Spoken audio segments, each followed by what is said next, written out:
Selamat pagi Bapak Ibu dan saudara-saudaraku. Saya ingin mengucapkan selamat hari Natal bagi kita semua. Kiranya sukacita dan damai Natal tetap melingkupi hidup kita hingga saat ini.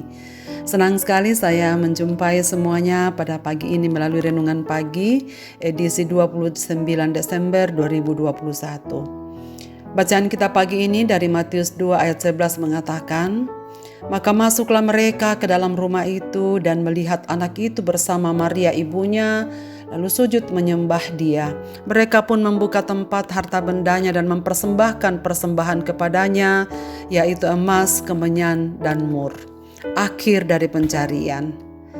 Jika saudara akan memberi hadiah kepada seseorang, apa yang kita pikirkan sebelum memberi kadonya? Hal yang lazim dalam dunia ini, jika kita ingin memberikan kado terhadap seseorang yang baru lahir, terlebih dahulu kita akan sesuaikan dengan usianya, jenis kelamin, dan keperluan bayi tersebut. Pastinya kita akan memberikan yang cocok dan akan terpakai pada bayi itu. Saudara sekalian, namun sangat mengherankan jika ada orang yang penting, bijaksana, dan terpandang pada waktu datang mencari bayi Yesus. Mereka mempersiapkan persembahan yang sepintas pemberian itu bukanlah yang penting bagi Yesus. Logikanya yang dibutuhkan adalah pakaian, makanan, dan uang. Sebab bayi Yesus lahir dari keluarga muda, dari latar belakang ekonomi yang sangat terbatas, bukan kebutuhan utamanya pada waktu itu. Saudara, siapakah orang Majus ini? Mereka adalah orang-orang Majus dari timur, demikian kata Alkitab. Ada penafsir yang mengatakan mereka dari Persia. Yang jelasnya mereka adalah orang-orang yang bijaksana, orang-orang yang pandai, yang menguasai ilmu perbintangan atau astrologi. Saat mereka melihat sebuah bintang yang belum pernah mereka lihat sebelumnya, mereka mempercayai bahwa bintang itu bukan bintang biasa, tapi bintang itu adalah supranatural. Mereka percaya itu adalah tanda di langit bahwa Mesias, Raja orang Yahudi, telah datang. Saudara, ada beberapa pelajaran yang dapat kita pelajari dari pasal ini. Kita bisa membandingkannya dengan Raja Herodes yang jahat dengan orang-orang Majus ini. Besok kita akan merenungkan sikap Herodes menyambut Natal. Orang-orang Majus ini mencari Yesus. Saudara, kata mencari berarti mereka berupaya untuk menemukan dan berjuang sampai menemukan apa yang dicari.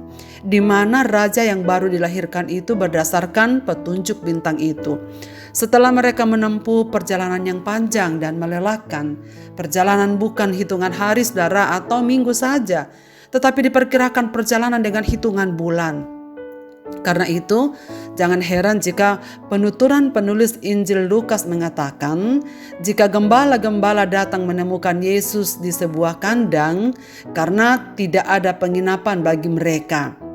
Orang-orang Majus itu tidak datang ke kandang dan menemukan bayi Yesus di palungan. Tidak. Mereka datang ke rumah, demikian kata Matius. Orang-orang Majus itu tidak datang pada waktu yang sama dengan para gembala. Para gembala memang menemukan bayi Yesus di kandang di dalam palungan. Palungan tempat makan bagi hewan. Para gembala datang tak lama setelah Yesus dilahirkan. Tetapi orang-orang Majus ini datang kemudian.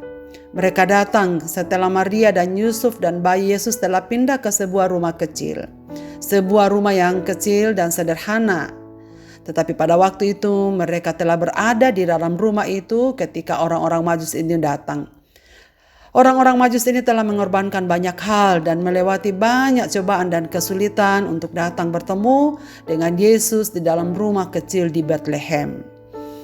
Kedua mereka sujud menyembah Dia. Orang Majus ini mengenal Yesus sehingga mereka menyembahnya karena Yesus adalah inkarnasi Allah yang menjelma dalam daging manusia. Rasul Yohanes menyebut Yesus adalah Firman dalam Yohanes pasal pertama. Dan Rasul itu berkata, Firman itu telah menjadi manusia dan diam di antara kita. Dan kita telah melihat kemuliaannya, yaitu kemuliaan yang diberikan kepadanya sebagai anak tunggal Bapa, penuh belas kasihan, penuh kasih karunia dan kebenaran. Mereka adalah orang-orang bijak. Mereka menyembah Dia. Yang dimaksudkan bukan menyembah Maria atau Yusuf, tetapi mereka menyembah kepada Yesus karena Yesuslah yang layak untuk disembah. Mereka mempersembahkan emas, kemenyan, dan mur. Ini adalah hadiah yang sangat mahal, yang terbaik yang orang-orang Majus itu miliki. Emas menggambarkan sebuah upeti kepada raja. Emas selalu menjadi persembahan hanya untuk raja. Kemenyan adalah dupa yang mahal, mengatakan bahwa dupa itu untuk Tuhan. Biasanya diterima oleh kaum imam untuk menjadi dupa yang dibakar hingga mengeluarkan bau wangi yang membumbung tinggi ke hadapan Allah. Mur adalah rempah-rempah yang digunakan oleh orang-orang Yahudi ketika mereka menguburkan orang mati, yang dipergunakan untuk membalsemi mayat orang itu agar tetap awet. Dan dalam Yohanes pasal 19 ayat 39 kita menemukan bahwa Nikodemus membawa mur untuk dibalsemkan kepada mayat Yesus sebagai cara orang Yahudi bila menguburkan mayat. Bagi dia yang menderita dan mati di kayu salib untuk membayar penuh hukuman atas dosa-dosa kita. Saudara-saudaraku, bagaimanakah sikap kita merayakan Natal di tahun ini? Kiranya tidak selesai pada perayaan di jemaat kita telah usai. Mari kita memikirkan hal ini. Orang-orang Majus ini mencari Yesus, datang padanya, menyembahnya dengan membawa persembahan yang menyimbolkan pengakuan dan percaya mereka bahwa Yesus adalah Raja, Yesus adalah Imam, Yesus adalah yang mati untuk membayar dosa-dosa manusia. Saudara sekalian, bukankah kita harus bersyukur lebih lagi sebab Ia datang mencari kita, Ia datang kepada kita. Mari kita datang menyembah Dia. Jika orang Majus datang menyembahnya dan sujud dan membawa persembahan-persembahannya, mari kita memberi yang terbaik juga dari hidup kita sebagai persembahan. Hidup yang berbau harum di hadirat-Nya, lebih daripada kemenyan. Hati yang mempersembahkan jiwa kepadanya, lebih dari emas. Pengorbanan kasih kita lebih daripada harga mur. Sebab kita menerima anugerah terbesar dari Raja di atas segala raja. Menerima persembahan Imam Besar Agung yang telah mendamaikan kita dengan Allah yang telah mati bagi kita. Marilah kita berdoa. Bapa, terima kasih banyak karena kami dapat memperingati Natal di tahun ini. Kiranya Tuhan mengingatkan kami apa yang selayaknya kami lakukan. Kami merayakan Natal seharusnya dengan membawa persembahan hidup kami yang berkenan kepadamu, yang memuliakan nama-Mu, yang menyenangkan hati-Mu, lebih daripada emas, kemenyan, dan mur. Pada waktu kami membawa satu jiwa kepada Tuhan, kami membawa umat-umat-Mu menghampiri Engkau, maka kami membawa diri kami kepadamu. Sesungguhnya kami sedang mempersembahkan persembahan hidup yang berkenan kepada Tuhan.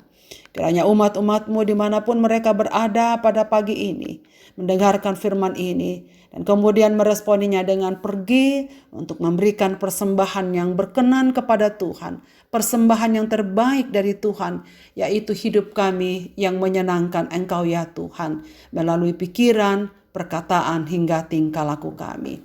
Tuhan, tuntunlah kami di sepanjang hari aktivitas kami di hari ini. Dalam Kristus Tuhan kami berdoa. Amin. Selamat beraktivitas Bapak, Ibu, dan saudara-saudaraku. Tuhan Yesus memberkati kita dengan firman ini. Amin.